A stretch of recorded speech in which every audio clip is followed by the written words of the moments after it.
latitude unmentionable. But I'm not the first here. They preceded me. They marked the way with bones, white as the ice is, whiter maybe, the white of death, of purity. But it was almost a century ago, and sometimes I find their bodies like shattered compasses, like sciences gone mad, pointing in 100 directions at once, the last whirling graph of their agony.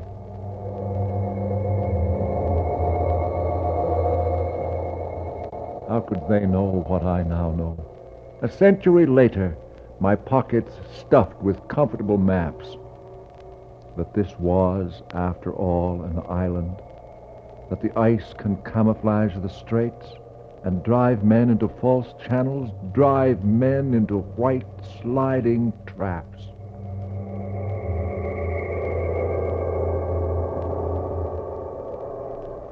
How could they know? Even stand back and see the nature of the place they stood on, when no man can, no man knows where he stands, until he leaves his place, looks back, and knows. Ah, Franklin, I would like to find you now, your body spread-eagled like a star, a human constellation in the snow.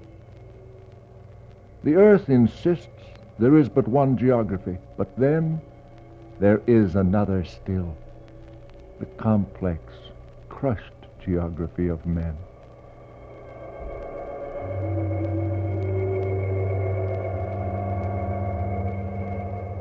You carried all maps within you. Land masses moved in relation to you, as though you created the passage by willing it to be. Ah, Franklin, to follow you one does not need geography. At least not totally. But more of that instrumental knowledge the bones have. Their limits, their measurings. The eye creates the horizon. The ear invents the wind. The hand reaching out from a parka sleeve by touch demands that the touched thing be.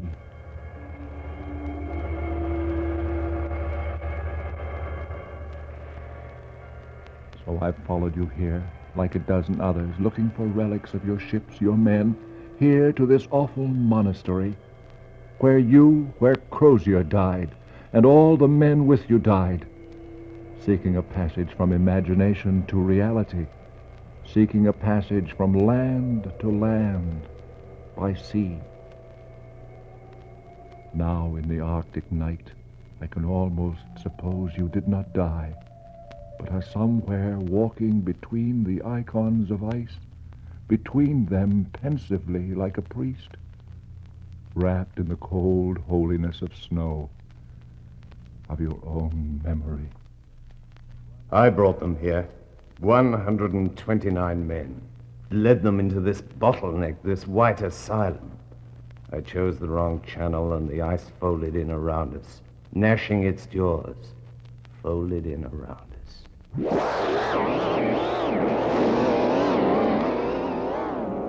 The ice clamps and will not open. For a year it has not opened, though we bash against it like lunatics at padded walls.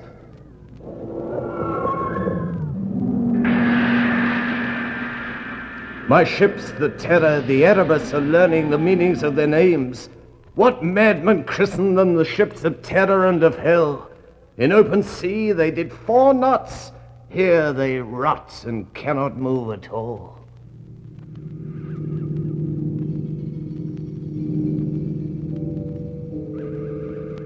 Another winter in the ice. The second one for us folds in.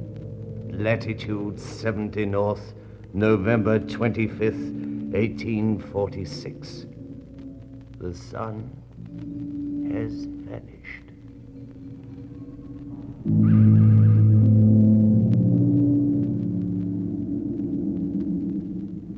Nothing then but to sit out the darkness, the second sterile year, and wait for spring, and pray the straits would crack open and the dash begin again, Pray you could drive the ships through the yielding, melting flows, drive and press on down into the giant virginal Strait of Victoria.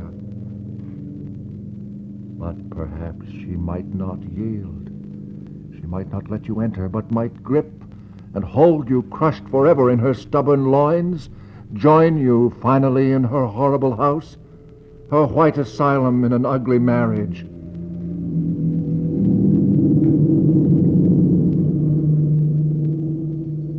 I told Crozier the spring is coming, but it's wrong somehow. Even in summer, the ice may not open. It may not open. Some of the men have scurvy, Crozier. Their faces, the sick ones, their faces reflect their minds. I can read the disease in their souls, read it like a mildewed chart on their flesh. This is no place to talk of souls. Here the soul becomes the flesh.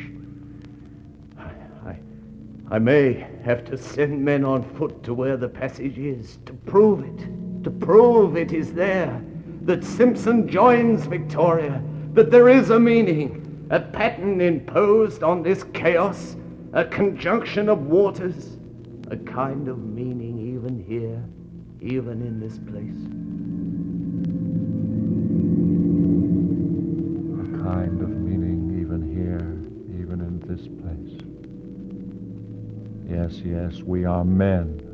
We demand that the world be logical, don't we?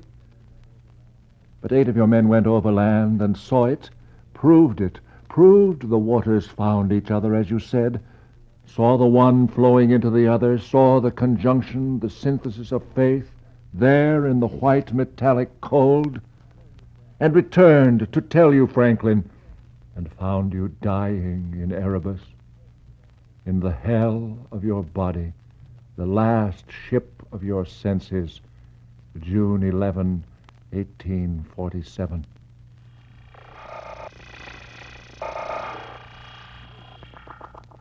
Crozier took command, a scientist understanding magnetism, the pull of elements, but the laws which attract and as easily repel could not pull him from the hell of his science. Crozier, what laws governed this? This final tug of war between life and death, the human polarities? The ice is its own argument.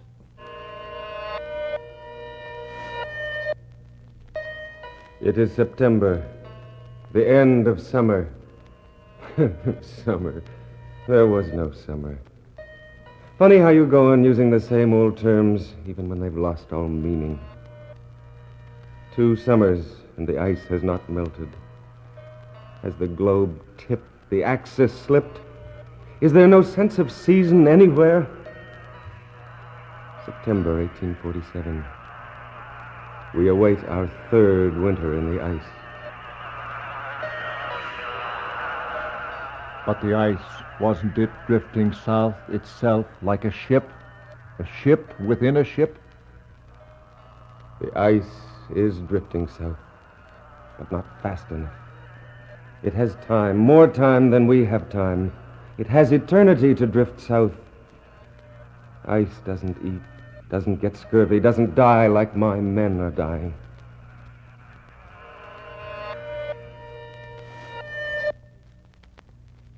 April 1848.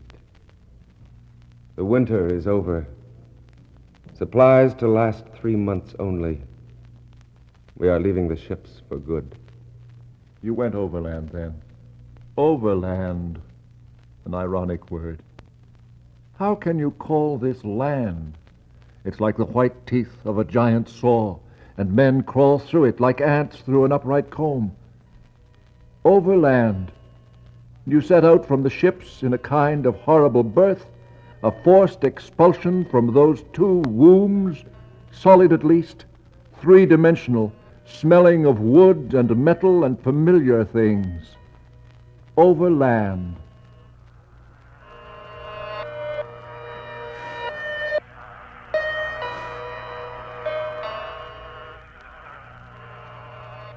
April 21st, 1848. Good Friday. Our last day in the ships. We pray, we sing hymns. There's nothing else to do. We are all of us crucified before an ugly Easter. Civilization 670 miles away.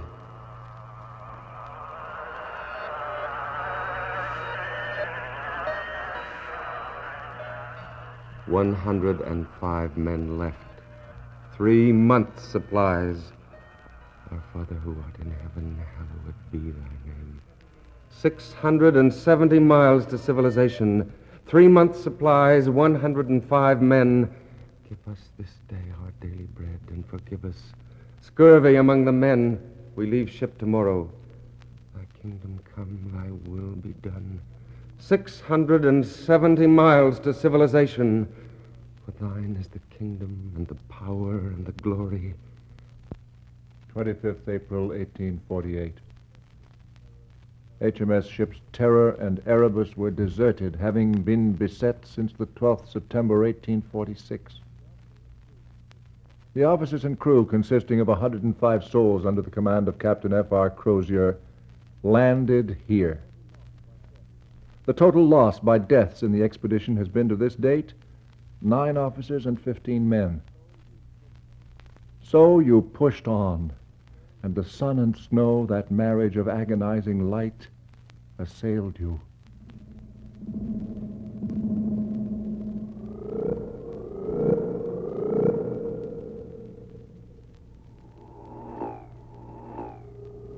In the beginning, God made the light and saw that it was good. The light and saw that it was good.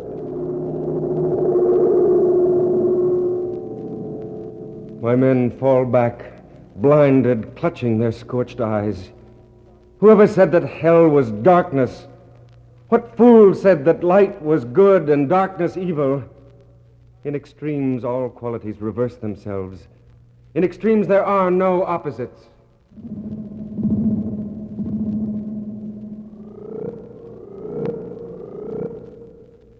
The naked eye dilates, shrinks, goes mad, cannot save itself.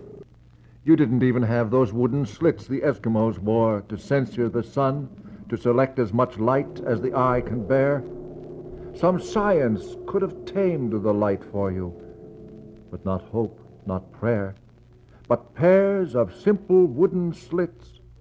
Only those ridiculous instruments needed to keep the cosmos out. I share your irony, Crozier. That and your despair. To select what we will and will not see. To keep the cosmos out with layers of cloth and strips of leather. That's man, I suppose. An arrogant beast. Whether he is right or wrong is... Oh, hell. Look, Lord. Look how they fall back behind me.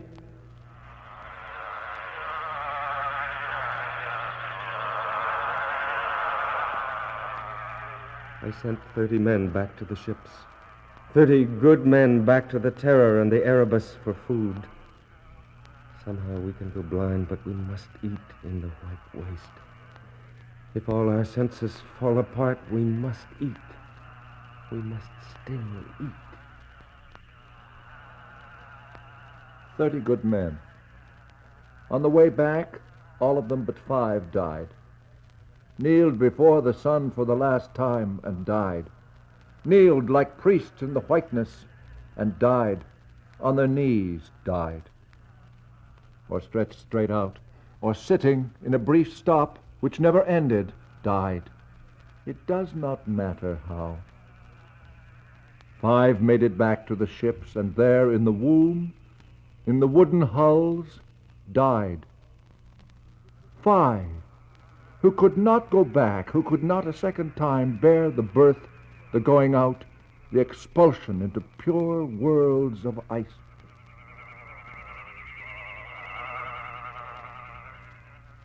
The men do not return with food. We push on. We cannot wait here. The winds wait, the sun waits, the ice waits. We cannot wait here. To stop is to die in our tracks. to freeze like catatonics in our static houses of bone. Already we look like statues, marbled white. The flesh and hair bleaches out. We are cast in plaster. The ice cannot bear the flesh of men. The sun will not tolerate coloring. We begin already to move into the ice, to mimic it, to plagiarize it. Our Father, who art in heaven, our Father, our Father.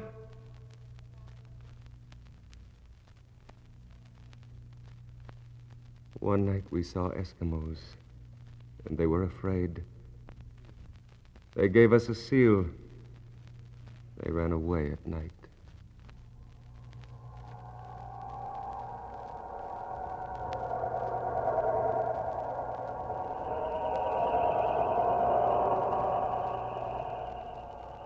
We have come 200 miles from the ships.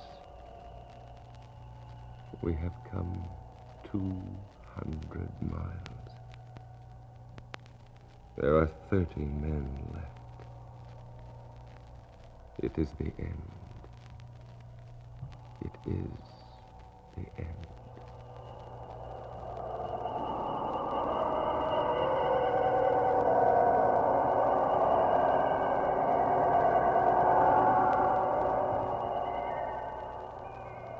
Now there was nothing more to do. No notes to write and leave in cairns. No measurements to take. No readings of any temperatures, save the inner agony of the blood.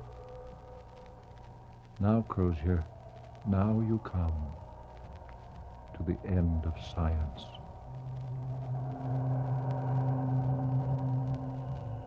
We scattered our instruments behind us.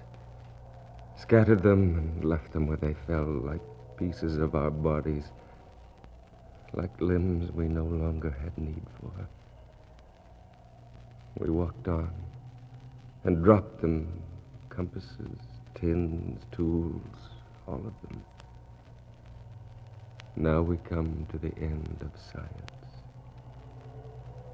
Now we leave ciphers in the snow. We leave our instruments in the snow. It is the end of science. What magnet do I know of which will draw us to life, which will pull us south? None. None but the last inevitable one. Death, who draws. Death, who reaches out his pulling arms and draws men in like filings on paper. This is the end of science. We left it behind us. A graph in the snow, a horrible cipher, a desperate code. And the sun cannot read.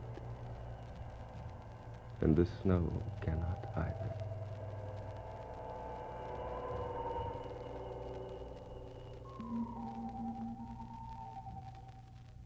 No, Crozier, the sun cannot read and the snow cannot either.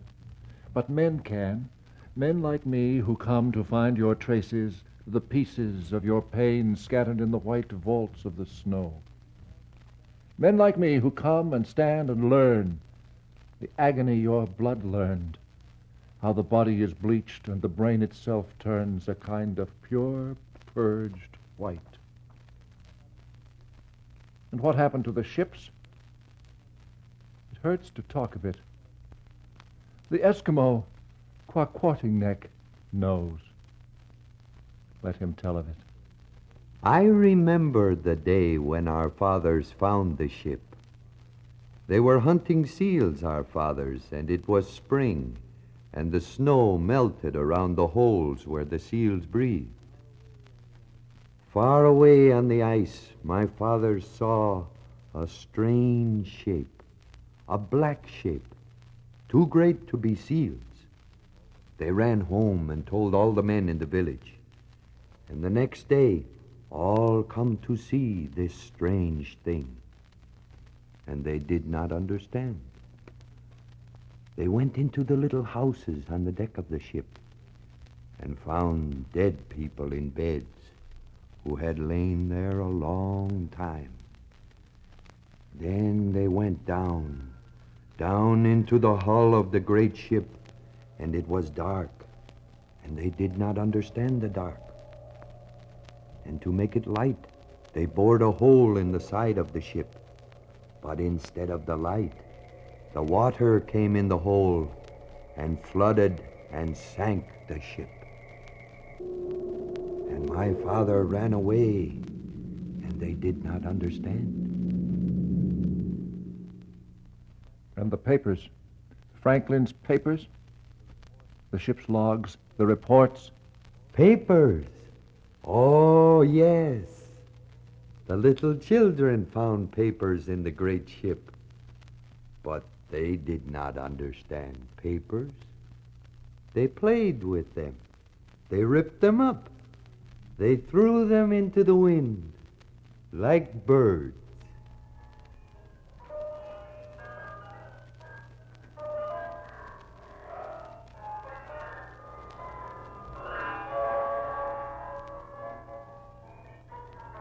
Maybe they were right. What would papers mean to them?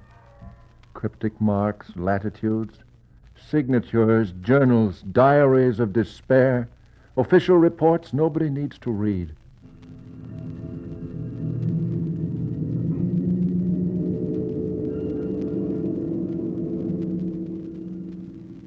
I've seen the real journals you left us, you Franklin, you Crozier. I've seen the skulls of your men in the snow.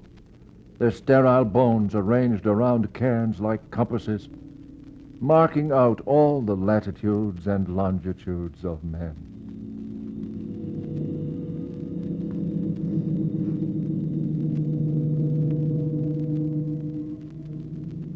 Now the great passage is open, the one you dreamed of, Franklin, and great white ships sail through it over and over again, easily, lightly, packed with cargo and carefree men.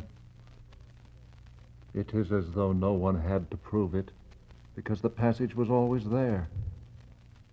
Or is it that the way was invented, Franklin? That you cracked the passage open with the forces of sheer certainty? Or is it that you cannot know, can never know, where the passage lies between conjecture and reality?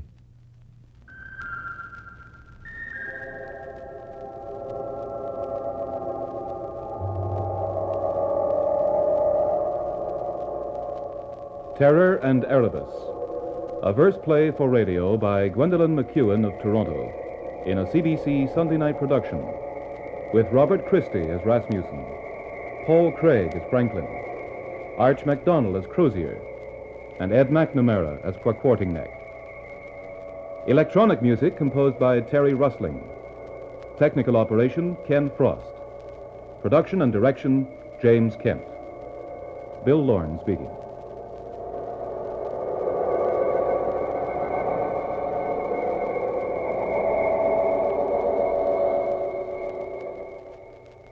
This is the CBC Radio Network.